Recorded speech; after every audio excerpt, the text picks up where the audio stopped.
You stare at the Pacific Ocean and wonder where all the equity went. Just a few years ago, it felt like you were printing money just by owning a home here. Now, that paper wealth is vanishing into thin air, faster than you can say negative equity. The California dream, that sun-drenched promise of endless prosperity, has morphed into a financial nightmare for millions of homeowners. We're not just talking about a minor dip or a healthy correction.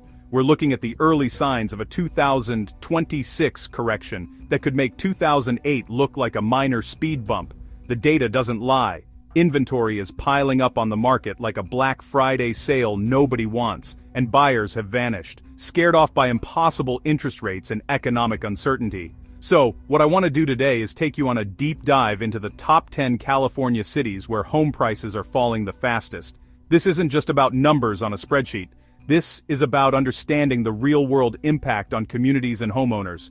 We're going to take a road trip through the state, from the coastal elite enclaves to the sprawling inland suburbs, to witness the devastation firsthand. We'll look at the hard data, the market trends, and the human stories behind this unfolding crisis. This is the information you need to know, whether you're a homeowner, a potential buyer, or just someone trying to make sense of this chaotic market, and you're definitely going to want to stick around for the #1 spot, a city that was once the envy of the entire world, now facing a real estate apocalypse of its own.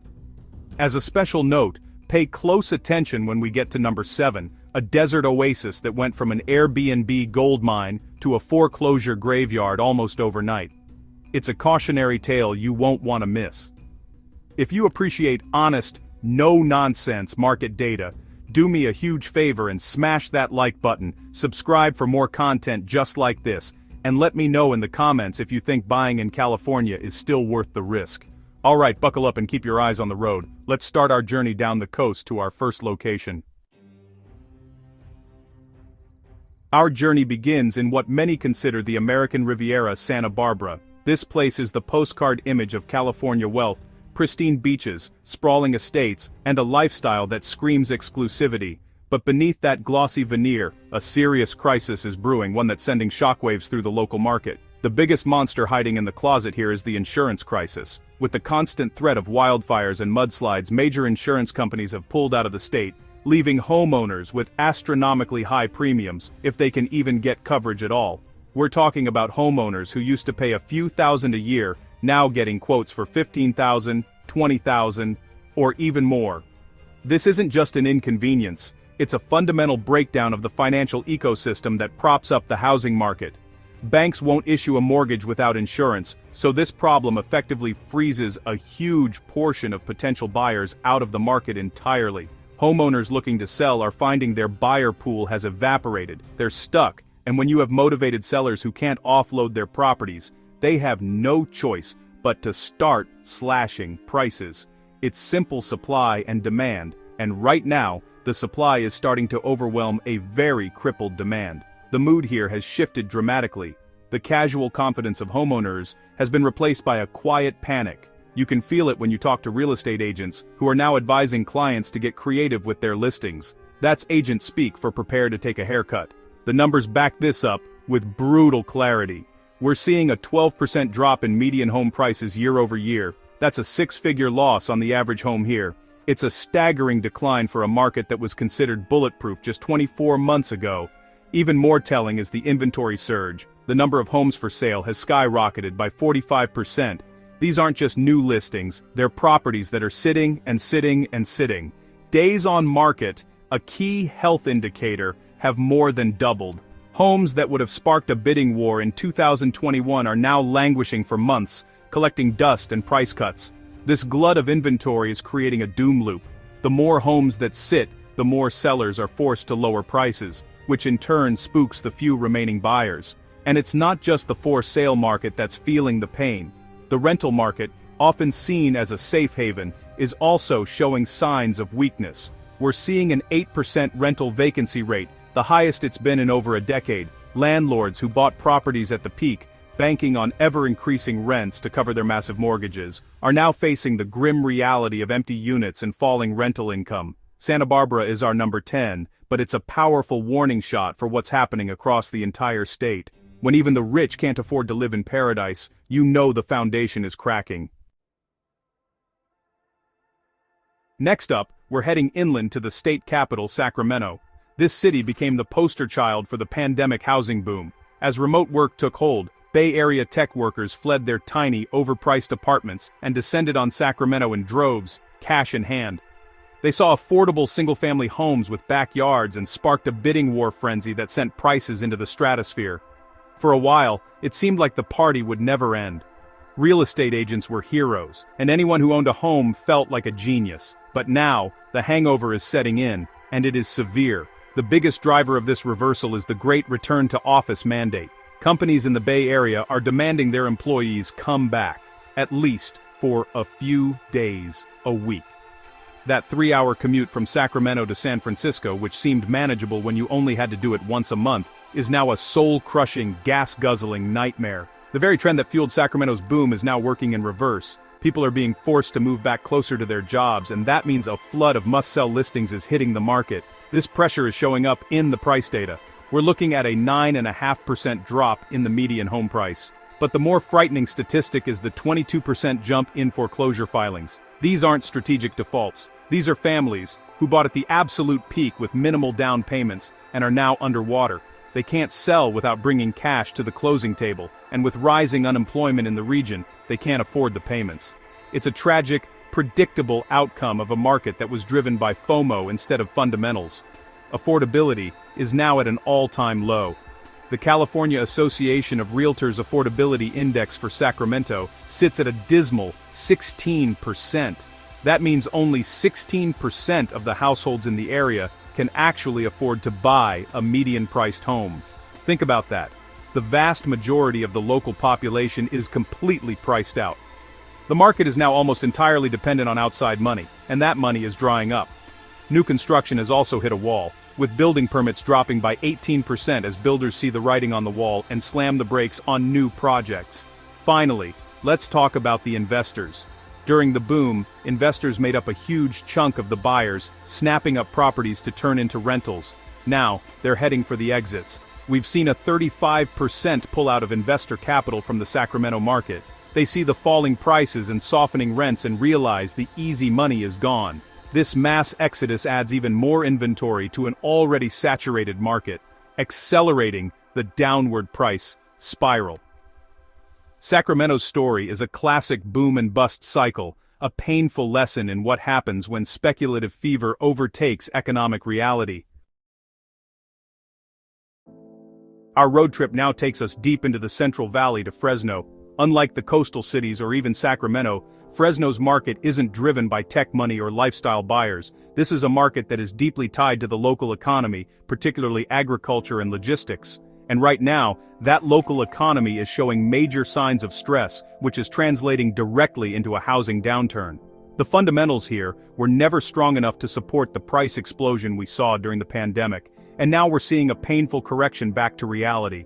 The most glaring issue is unemployment. Fresno's unemployment rate is hovering around 7.8%, significantly higher than both the state and national averages. These aren't just numbers, they represent families losing their primary source of income.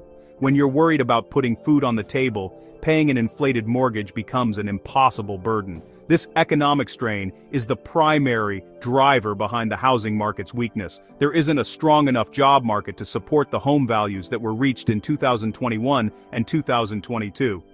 As a direct result of this economic fragility, home prices have fallen by 10.3% year over year. This is a significant drop for a market that is supposed to be one of California's more affordable options. The dream of finding a reasonably priced home in California is dying. Even here in the Central Valley, buyers are simply unable to qualify for loans at these prices and interest rates, especially when their job security is uncertain. The demand side of the equation has been decimated. We can see this collapse in demand reflected in the mortgage application data. There has been a staggering 28% drop in mortgage applications in the Fresno area. That means fewer and fewer people are even trying to buy a home. The pipeline of future buyers is running dry. When you drive through Fresno's neighborhoods, you can feel the quiet.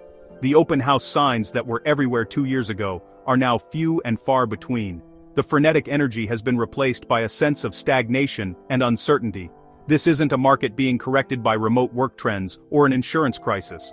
This is a much more fundamental problem. It's about a local economy that can no longer support the cost of local housing. The pandemic boom temporarily masked these underlying weaknesses, but now the mask is off. Fresno's decline is a stark reminder that housing markets cannot defy economic gravity forever. Without a strong foundation of good-paying jobs, home prices have nowhere to go but down. The quiet neighborhoods and falling prices are a signal of deeper economic trouble in the heart of California. Now we head back to the coast, to the epicenter of the tech world and, until recently, the most expensive real estate market in the country, the San Francisco Bay Area. For decades, the Bay Area seemed to operate in its own universe, where the normal rules of economics just didn't apply. Tech IPOs minted new millionaires daily, and home prices only ever went up. But that invincibility, well, it's been shattered. The Bay Area is now ground zero for a tech-led real estate downturn that's wiping out hundreds of thousands of dollars in equity. The primary catalyst here is the bloodbath in the tech industry. We've seen wave after wave of mass layoffs from giants like Google, Meta, and honestly, countless startups. The high-paying jobs that fueled those insane bidding wars are disappearing. This has a dual effect. Not only does it remove a massive number of high-income buyers from the market, but it also creates a deep sense of fear and uncertainty among those who still have jobs. No one is really willing to commit to a $1.5 million mortgage when they could be next on the chopping block. Compounding this is the messy and chaotic reversal of remote work policies. While some companies are demanding a return to the office, many others have embraced remote or hybrid models permanently. This has fundamentally broken the Bay Area's core value proposition. Why pay $5,000 a month for a tiny apartment in San Francisco when you can do the same job from a spacious house in a lower-cost state? This isn't just a hypothetical question, it's a calculation that hundreds of thousands of people have made, leading to a sustained outmigration from the region. The luxury market, in particular, has fallen off a cliff. The multi-million-dollar homes in places like Palo Alto and Atherton, which used to sell in days with multiple over-asking offers, are now sitting on the market for months. Price cuts of 10, 15, even 20% are becoming commonplace. The international buyers and tech executives who once propped up this segment of the market have all but vanished. The data is stark, with some of the most exclusive zip codes seeing price drops exceeding 15 to 20% from the peak. The commercial real estate market here is in a full-blown apocalypse, with office vacancy rates in San Francisco soaring past 30%. This creates a doom loop for the city's budget and overall economy. Fewer workers downtown means less foot traffic for small businesses, lower tax revenue, and a general decline in the quality of urban life. This urban decay further incentivizes residents to leave, putting even more downward pressure on residential real estate. The Bay Area's housing market, once a symbol of untouchable wealth, is now a textbook example of what happens when a region's single-industry economy begins to falter.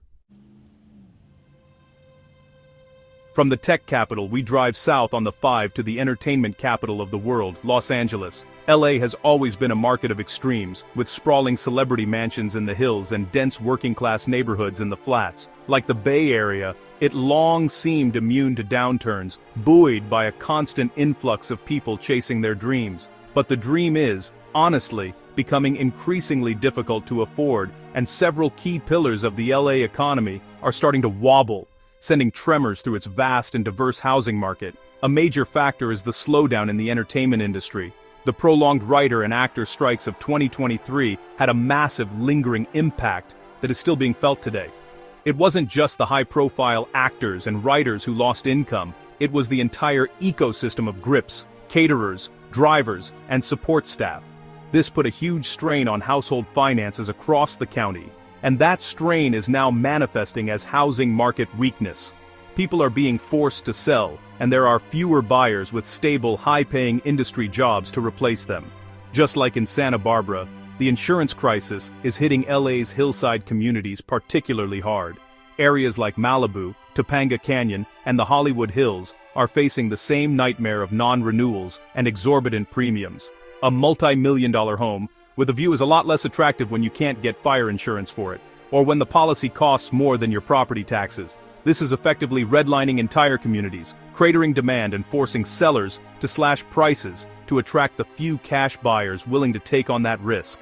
The high-end market, from Beverly Hills to Santa Monica, is drowning in oversupply. During the pandemic, developers and flippers, fueled by cheap money, went on a building spree, creating a glut of generic, ultra-modern spec homes. Now, with interest rates high and the pool of wealthy buyers shrinking, these multi-million-dollar white boxes are just sitting vacant. We're seeing price reductions of $1 million or more becoming routine. The party for luxury spec builders is officially over, and honestly, many are facing foreclosure themselves. Beyond the glitz and glamour, the broader LA market is suffering from an extreme affordability crisis. For the average worker, a teacher, a nurse, a firefighter, owning a home anywhere within a reasonable commute of their job has become a complete fantasy. The median home price-to-income ratio is one of the worst in the nation. This lack of a stable foundation of local middle-class buyers makes the entire market incredibly fragile and susceptible to a major correction. When the only people who can afford to buy are the wealthy, and the wealthy start to pull back, the entire pyramid can collapse. Continuing our coastal journey, we arrive in America's finest city, San Diego. For years, San Diego was seen as the slightly more affordable, laid-back alternative to Los Angeles. Its beautiful weather, military presence, and burgeoning biotech sector created a consistently strong housing market. But San Diego is now facing a perfect storm of negative factors that are eroding prices and shaking buyer confidence. The sunny optimism that has long defined this market is being replaced by clouds of doubt. One of the historical pillars of San Diego's economy has been the massive military presence. However, recent military cutbacks and a strategic shift in Department of Defense spending have started to impact the region. While it's not a complete withdrawal, the reduction in personnel and a slowdown in the growth of defense contractor jobs means a key source of housing demand is weakening. The reliable flow of VA loan-backed buyers, which agents could always count on, is beginning to slow, leaving a noticeable gap in the market. Just like its neighbors to the north, San Diego is not immune to the California insurance crisis. Many of its most desirable neighborhoods, from Scripps Ranch to the Eastern County, are in high fire risk areas. Homeowners are getting hit with the same shocking premium increases and non-renewal notices we saw in LA and Santa Barbara. This adds thousands of dollars to the annual cost of home ownership, pushing already stretched budgets to the breaking point and sidelining a significant number of potential buyers. The rental market in San Diego, which saw some of the fastest rent growth in the nation during the pandemic, is now softening considerably. A flood of new apartment construction has come online, creating more supply just as demand is weakening. Landlords are now having to offer concessions like 1 or 2 months of free rent to fill vacancies. For investors who bought properties at the peak, assuming they could charge ever higher rents to cover their costs, this is a disaster. It's forcing many smaller mom-and-pop investors to sell their properties into a declining market. The biotech sector, another key driver of high-paying jobs, has also cooled off significantly from its pandemic-era frenzy. Venture capital funding has tightened, leading to layoffs and a slowdown in hiring. This mirrors the trend we saw in the Bay Area's tech sector. The high-income jobs that fueled the upper end of the housing market are becoming less secure and less plentiful. All these factors combined, military cutbacks, insurance costs, a softening rental market, and a biotech slowdown, are creating a powerful headwind for San Diego's housing market, pushing prices down and inventory up. We're taking a detour from the coast and heading east into the desert to a city that became the symbol of the short-term rental gold rush, Palm Springs. During the pandemic, this place was honestly on fire. Investors, many from Los Angeles, poured in, buying up mid-century modern homes and turning them into highly profitable Airbnb and VRBO rentals. Bidding wars were the norm, and prices skyrocketed as everyone tried to get a piece of the action. It was a classic speculative bubble, and now, we're witnessing the spectacular pop. The single biggest factor cratering the Palm Springs market is the Airbnb bust. Two things happened at once. First, the travel frenzy of the post-lockdown era has normalized. People are traveling internationally again, and the demand for domestic vacation rentals has dropped significantly. Second, and more importantly, local municipalities, including Palm Springs, have cracked down hard on short-term rentals. They've imposed new taxes, strict licensing requirements, and even caps on the number of rental contracts allowed per year. This regulatory crackdown has, honestly, completely destroyed the business model for thousands of investors. A property that was cash flowing handsomely with 80% occupancy is now a massive liability. These are not primary residences. They are investment properties, often highly leveraged. The owners have no emotional attachment. When the numbers no longer work, they sell. This has led to a massive, desperate flood of inventory hitting the market all at once. These are get-me-out-at-any-price sellers. As a result, foreclosure rates in the Palm Springs area have spiked dramatically. We're seeing a jump of over 30% in foreclosure filings, a rate not seen since the aftermath of 2008. These are the investors who bought at the peak in 2021 or 2022, often with interest-only loans, and are now hopelessly underwater. The rental income has dried up, the prices are falling, and they have no way out other than to hand the keys back to the bank. It's, honestly, a foreclosure graveyard in the making. The investor exodus is palpable. Real estate agents report that the phones which once rang off the hook with cash buyers from out of town have gone silent. The only buyers left are bargain hunters and vulture funds looking to pick up properties for pennies on the dollar. The psychological shift is, honestly, stunning. The giddy optimism of the gold rush has been replaced by fear and regret. Palm Springs is our number 7, and it serves as a brutal lesson in the dangers of investing in a market propped up by a single, fragile trend. When that trend reverses, the collapse is swift and merciless. Leaving the desert oasis behind, we head north to the southern end of the Central Valley, to a city whose fortunes are intrinsically linked to the price of oil. Bakersfield. This has always been a boom and bust town, tied to the volatile energy sector. When oil prices are high, the city thrives. When they fall, the economy and the housing market fall with them. Right now, Bakersfield is squarely in a bust cycle, exacerbated by state policies and global market shifts.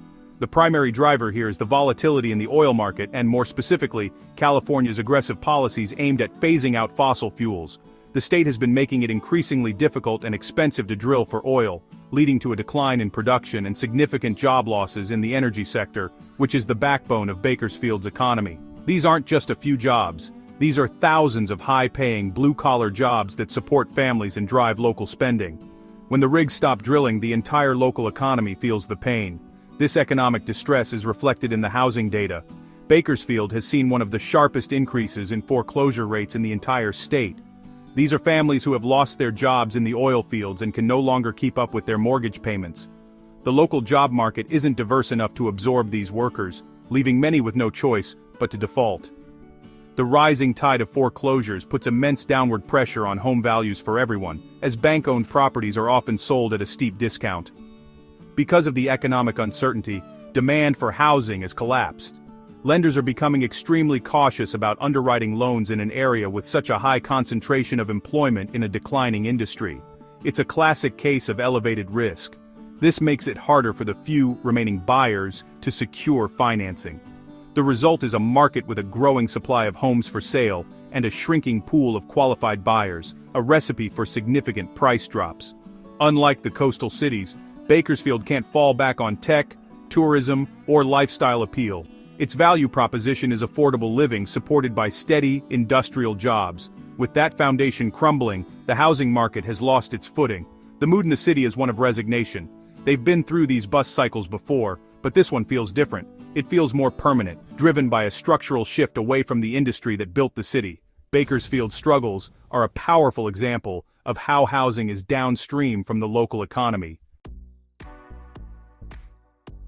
As we get closer to the top of our list, we arrive in the heart of the Inland Empire, Riverside. For decades, Riverside and its surrounding communities have served as a crucial release valve for the impossibly expensive coastal counties. It became the quintessential commuter town, offering the dream of a single-family home with a yard in exchange for a grueling daily drive to jobs in Orange County or Los Angeles. The pandemic seemingly validated this model, as remote work made the commute irrelevant. But now, the pendulum has swung back with a vengeance. The return-to-office mandate is hitting Riverside harder than almost anywhere else. The entire economic model of this region was built on the commute. Now, residents who bought homes here assuming they could work remotely forever are facing a terrible choice: endure a soul-crushing, gas-guzzling 3 to 4 hour round-trip commute each day, or sell their home and move closer to work. Many are choosing to sell, and this is creating a massive wave of inventory in a market that is ill-equipped to absorb it. This has led to a state of significant oversupply. The number of homes for sale in Riverside has ballooned, while the number of buyers has shrunk. The people who would normally move to Riverside for affordability are now locked into their current homes or apartments by high interest rates. The inflow of new residents has slowed to a trickle, while the outflow of must-sell commuters is turning into a flood. This imbalance is putting relentless downward pressure on prices. Developers, who saw the Inland Empire as a golden goose during the pandemic, are now in a state of panic. They built massive tracts of new homes, betting that the migration from the coast would continue indefinitely. Now they are sitting on hundreds, if not thousands, of unsold new builds. To move this inventory, they are being forced to offer massive incentives, including rate buydowns, closing cost credits, and straight-up price cuts of tens of thousands of dollars. This directly competes with and devalues the existing housing stock. The very identity of Riverside as an affordable haven is being challenged. While prices are falling, they are still historically high, and when combined with today's interest rates, affordability is at a record low, even here. The value proposition, trading a long commute for a cheaper house, is broken. The commute is back, but the house is no longer cheap. This fundamental breakdown of the region's economic model is why Riverside is facing one of the most severe housing corrections in the state. And that brings us to our number one spot, the city facing the most severe real estate apocalypse in California, San Jose. As the self-proclaimed capital of Silicon Valley, San Jose's fortunes are more tied to the tech industry than any other major city in the world. For years, this was a golden ticket. The concentration of high-paying jobs at companies like Apple, Adobe, and Cisco created a housing market where million-dollar starter homes were the norm and prices seemed to defy gravity. But that extreme dependence on a single industry has now become its greatest vulnerability. The tech sector contraction we discussed in San Francisco is having an even more devastating effect here. San Jose is where the majority of the Silicon Valley workforce actually lives. The mass layoffs are not an abstract news story. They are happening to neighbors, friends, and family. The lifeblood of the housing market, a constant stream of new tech wealth and stock option flush buyers, has been choked off. The fear and uncertainty are so thick, you can cut it with a knife. No one is making big financial commitments. This has led to a staggering collapse in home prices. From its peak, the median home price in San Jose has plummeted, in some metrics by over 20%. We are talking about homeowners losing $200,000, $300,000, or even more in equity in the span of 18 to 24 months. These are life-altering losses. The psychological shock is immense. People who stretched to buy at the peak, thinking they were buying into a market that could never go down, are now deeply underwater and trapped in their homes. Inventory has surged as the few who can afford to sell rush for the exits, while buyers have all but disappeared. The days on market metric has exploded. Homes that would have been gone in a weekend with 20 offers are now sitting for months, collecting lowball offers if they get any at all. We're seeing a return of contingencies, appraisal, loan, inspection, that were unheard of during the frenzy. The power has completely and decisively shifted from sellers to the very few buyers left in the market. San Jose is the canary in the coal mine for the entire tech-driven economy. Its housing crisis is a direct consequence of the end of an era of cheap money, endless growth, and speculative mania in the tech world. The wealth that was created was, in many ways, paper wealth, tied to inflated stock prices. As that wealth evaporates, the housing market that it supported is collapsing under its own weight. The pain in San Jose is acute, and it serves as the ultimate warning for what happens when a market becomes completely detached from fundamental economic reality. So, there you have it, a road trip through the 10 California cities where the real estate market is cracking under the pressure. From the insurance crisis on the coast to the tech wreck in Silicon Valley, each city tells a piece of a larger story. The end of an era of easy money and unsustainable price growth. The numbers are bleak, and the trends point towards more pain ahead as we move towards 2026. This isn't fear-mongering. It's about looking at the data, understanding the underlying drivers and preparing for what's coming. The California dream is being stress-tested like never before. What we're seeing is a great reset. The factors that pushed prices to absurd levels, historically low interest rates, massive government stimulus, and a speculative frenzy fueled by FOMO, are all gone. We are now in a new reality, one defined by higher rates, economic uncertainty, and a return to fundamentals. For homeowners, this is a painful period of watching their equity vanish. For potential buyers, it might present opportunities down the road, but catching a falling knife is always a risky game. The key is to be patient and not to be swayed by the belief that prices only go up. The market is changing by the week, and staying informed is your best defense. If you want more on-the-ground updates, deep dives into the data, and honest analysis of what's really happening in the housing market, don't forget to like this video, subscribe to the channel, and hit that notification bell so you don't miss a thing. And I want to hear from you. Comment below with your thoughts. Is this a temporary dip or the start of a long-term crash? California's real estate market is changing fast. Stay informed and protect your wallet. Thanks for watching, and I'll see you in the next video.